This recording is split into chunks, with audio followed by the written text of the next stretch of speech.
Pernah kepikiran nggak sih, apa sebetulnya keterampilan paling penting yang dibutuhkan anak-anak kita biar sukses nanti? Nah, hari ini kita akan bedah jawabannya dari buku Mind in the Making. Kita bakal lihat kunci-kunci berbasis sains yang bisa bantu anak kita berkembang. Yuk langsung kita mulai aja. Oke, kita mulai dari sebuah kekhawatiran yang kayaknya kita semua para orang tua di era modern ini rasain banget. Kita hidup di dunia yang penuh banget gangguan. Ini nih pertanyaannya, di tengah gempuran notifikasi, tuntutan buat multitasking, apa anak-anak kita, atau jujur aja kita sendiri, masih bisa benar-benar fokus? Sebenarnya otak kita sanggup nggak sih ngadepin ini semua? Kutipan ini ngena banget ya. Rasanya familiar sekali. Perasaan kewalahan atau yang sering disebut kelaparan waktu. Ini nunjukin kalau masalahnya itu bukan cuma soal gadget, tapi soal keinginan kita yang dalam banget buat bisa hadir seutuhnya untuk anak-anak kita. Setelah kita paham masalahnya, sekarang kita pindah ke solusinya. Dan yang keren, solusinya itu ternyata udah ada di dalam otak kita sendiri. Kita sebut aja menara kendali pikiran kita. Para ilmuwan punya nama keren untuk ini, fungsi eksekutif. Biar gampang, bayangin aja ini tuh kayak sistem pengatur lalu lintas udara di otak kita. Tugasnya yaitu ngatur pikiran, nahan dorongan impulsif, dan bantu kita tetap fokus sama tujuan di tengah semua kebisingan. Nah, ini dia bagian yang paling penting. Menurut para ahli, kemampuan fungsi eksekutif ini ternyata bisa jadi prediksi kesuksesan anak yang lebih akurat daripada tes IQ loh. Jadi ini bukan cuma soal pintar di atas kertas, tapi soal kemampuan buat menggunakan kepintaran itu di dunia nyata. Jadi, gimana sih cara kerja menara kendali ini di kehidupan sehari-hari? Yuk kita lihat 3 contoh yang kelihatannya beda banget, tapi ternyata semuanya berakar pada fungsi eksekutif yang sama. Kedengarannya kayak di film fiksi ilmiah ya. Tapi ini adalah dasar dari salah satu eksperimen psikologi paling terkenal yang secara langsung menguji kemampuan mengendalikan diri. Cara mainnya simple banget tapi dalam. Seorang anak dihadapkan pada dilema, mau 1 marshmallow sekarang atau 2 marshmallow kalau dia sabar nunggu. Ini benar-benar ujian klasik soal menunda kepuasan.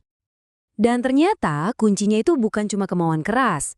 Anak-anak yang berhasil adalah mereka yang pinter pakai fungsi eksekutifnya buat ngalihin perhatian. Mereka secara aktif mengelola fokus mereka, sebuah skill yang luar biasa banget untuk anak seusia mereka. Hasilnya, wah benar-benar menakjubkan. Penelitian jangka panjang nemuin ada hubungan yang kuat banget antara seberapa lama seorang anak bisa nunggu di usia prasekolah dengan nilai ujian masuk universitas mereka bertahun-tahun kemudian. Ini bukti nyata betapa kuatnya kemampuan kendali diri. Tapi tunggu dulu, fungsi eksekutif itu bukan cuma soal mengendalikan diri sendiri. Kemampuan ini juga krusial banget buat cara kita berinteraksi dengan orang lain. Coba deh lihat eksperimen cerdas yang satu ini. Jadi, bayi-bayi diperlihatkan sebuah drama sosial yang simpel pakai bentuk-bentuk geometri. Pertanyaannya adalah, apa mereka bisa ngerti niat di balik setiap tindakan bentuk-bentuk itu? Hasilnya luar biasa.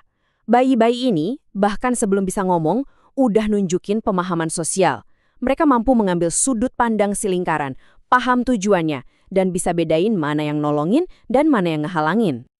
Nah, yang terakhir, mari kita lihat gimana fungsi eksekutif ini berhubungan dengan mental baja. Penelitian terkenal dari Carol Dweck membedakan 2 pola pikir soal kecerdasan. Ada yang namanya pola pikir bertumbuh yang butuh kegigihan dan fleksibilitas. Inilah kunci untuk berani menghadapi tantangan, bukannya malah menghindar. Oke, kita udah tahu kenapa skill ini semua penting. Sekarang bagian yang paling seru dan paling praktis. Gimana caranya kita bisa ngebangun skill ini pada anak-anak kita? Nah, ini dia kabar baiknya. Ini semua bukan soal latihan yang ngebosenin atau pakai aplikasi yang canggih. Justru, keterampilan-keterampilan penting ini tumbuh secara alami lewat interaksi dan permainan sehari-hari yang seru. Ini dia 3 permainan sederhana yang bisa langsung dicoba untuk melatih otak. Pertama, Simon berkata, lakukan kembalikannya. Ini bagus buat melatih kendali diri.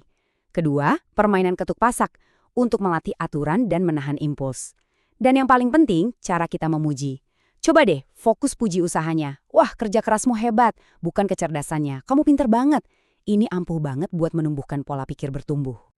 Kita akhiri dengan pertanyaan ini untuk kita renungkan bareng-bareng. Pada akhirnya, tujuannya bukan untuk menciptakan anak yang sempurna kan?